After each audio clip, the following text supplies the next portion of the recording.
आई, वडील व मुलगा हे बघा एकाच घरातले सदस्य आहेत, यांच्या 3 वर्षापूर्वीच्या, हा शब्द लक्षात घ्या बेटा, यांच्या 3 वर्षापूर्वीच्या वयांची बेरीज 73 वर्ष होती, म्हणजे भूतकाळातली गोष्ट आहे, बरोबर ना? तर 5 वर्षानंतर तिघांच्या वयाची बेरीज किती होईल, म्हणजे भविष्य काळातली, बरोबर आहे? पहिल्यांदा 3 वर्षापूर्वी किती होती रे? 73 होती, बरोबर ना? मग आता पहिल्यांदा आजची काढू, आजची बेरीज किती येईल त्यांची बघू. 3 वर्षापूर्वी 73 होती, बरोबर ना? मग आता या ठिकाणी बघा, मुलगा आहे, मुलाचं वय आजपर्यंत जर वाढवलं तर त्याचं वय कितीने वाढेल? +3 वर्षानं वाढेल, बरोबर ना? त्याच्यानंतर वडील आहे,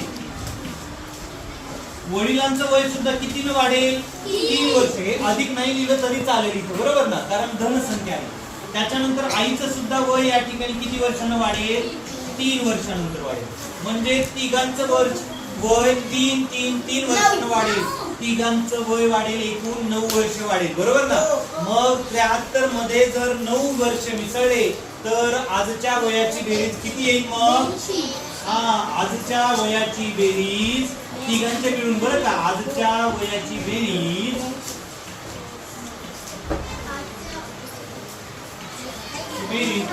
किती वर्ष येईल? 82 वर्ष, बरोबर ना?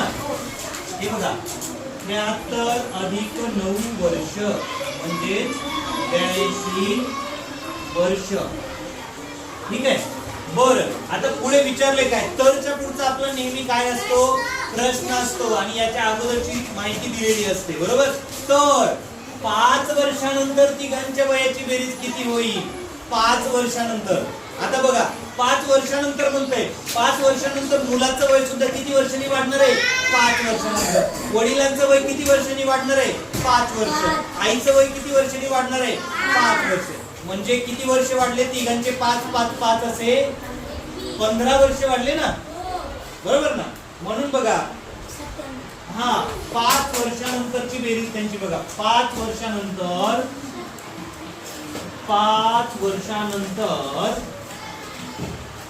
तिघांच्या वयाची बेरीज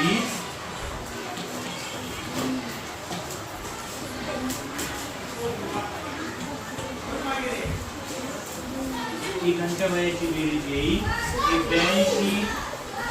आजचं वय त्याच्यामध्ये 15 मिसळले, बरोबर किती वर्ष?